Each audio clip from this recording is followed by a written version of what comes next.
All right, so what we're standing in front of is the Western Wall. Right now, one of the things that the Western Wall sticks out, or stones, let's say the Herodian era, right, which the Western Wall makes, right, is a part of, right, are the Herodian Margins.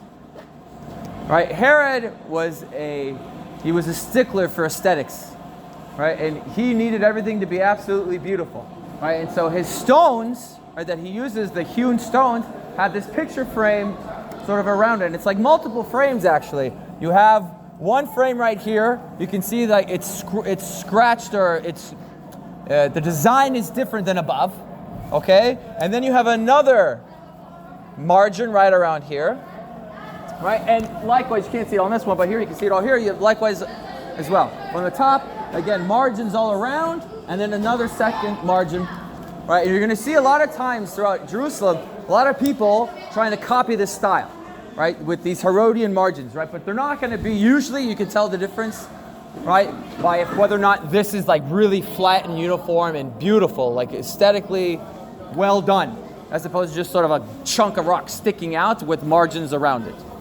Right now, and also the Western Wall, as we walk along, notice, right, that each new stone is like 1.5 centimeters behind the stone it's sitting on. All right, and this is done for stability, because if you were to stack these stones one on top of another completely flat, straight up, you get an earthquake here, right, the Western Wall is going to fall. Right, so the fact that it's like leaning back a little bit allows for the ability to sway to a certain degree. Now the stone we're looking at is quite possibly the largest hewn stone ever discovered in the entire world. Right, for you to understand how large this stone is, I'm going to need 2 volunteers. Benjamin's one. Ben, why don't you stand at the end of this large stone? Holly, why don't you go stand at the other end? Yeah, all the way to the seam. Right there, I think. Right, it's around 13.5 meters long. So this would be probably something maybe 15, 16 yards, give or take. In addition to that, the height this is also not the height, it went higher, right? It was 3 to 4 meters high, right? So anywhere between 12 to 18 feet high, and then 3 to 4 meters thick.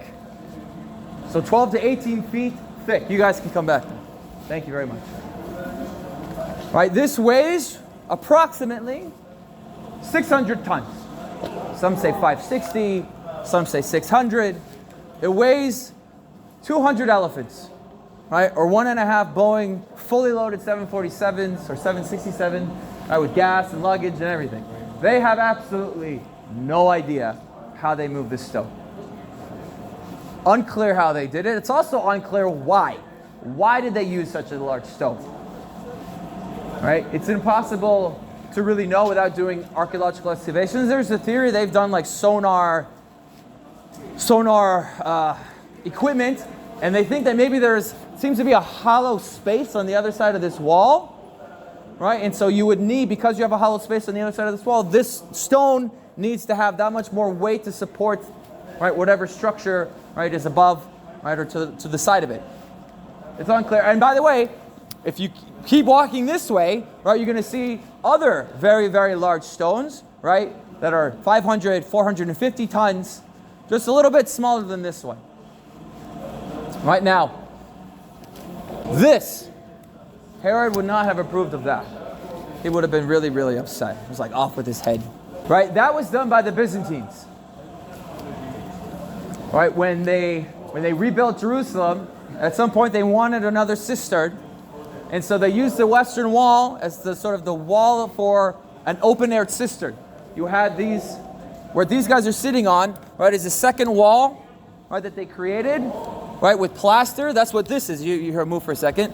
You have this little thing jutting out, right? You would plaster this all over, right, and that's what makes the plaster stick to the wall, right? If you just plaster it up here, it wouldn't be so stable, right? You have these little things jutting out, it like creates grip, right? And here you had an open-aired cistern, right next to the Temple Mount.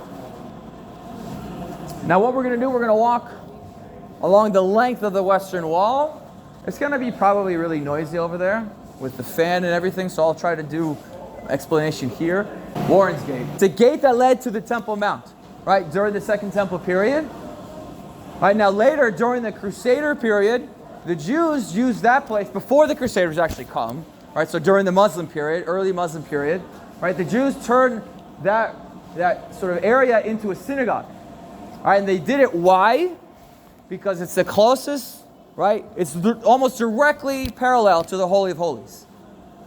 Right, and then when the Crusaders come, and they kill everybody, especially all the Jews inside, they block up the synagogue, don't want anybody else to use it. Jews are actually forbidden from being inside the city during the Crusader period.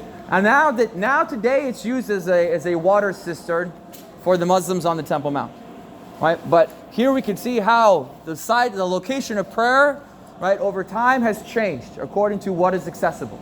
Right? So that's what we're going to be walking past on the right-hand side.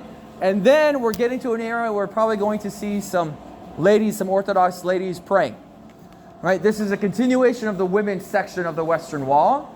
Right? And that is the closest spot to the Holy of Holies along the Western Wall. It is directly parallel to where that is. So that's why the women have that section. Right? So when we walk through it, right, if you want, you can, offer a silent prayer, but just be silent, right, and respectful of the women that are praying there. All right, let's go. Take notice of the other stones, right? The other very, very large stones along the Western Wall, almost as big as the 600-ton one. Here you can see down, right, roughly to the street level. All right, so remember that the Muslim quarter is above us. Now, so what would be the purpose of this room, do you think? I'll give you a hint. This should give it away. Anybody know what this is? Cistern. Very good. This is a cistern. That's plaster. All right, so it's somewhat similar to what the Byzantines would have done over there. Right, they plaster up the wall. You have these holes, right? Up those holes is the house residence of one of the members of the Muslim quarter. This was that house's water source. Right? There was no indoor plumbing in the old city of Jerusalem until the British come in the 1930s and 40s. So everybody basically, right, had a cistern, or a lot of people had a cistern, or there was a shared cistern, right, in a particular neighborhood. Right? In this particular instance, it was right underneath the house, right, of the family above. Right? So they converted the Western Wall into a cistern. Now we're going to walk along the length. Ooh, it's really nice. They upgraded it. At a certain intervals, by the way, you're going to be walking over glass, and you can look farther down into the levels of Jerusalem. Right? We can see the destruction of the Western Wall by the Romans.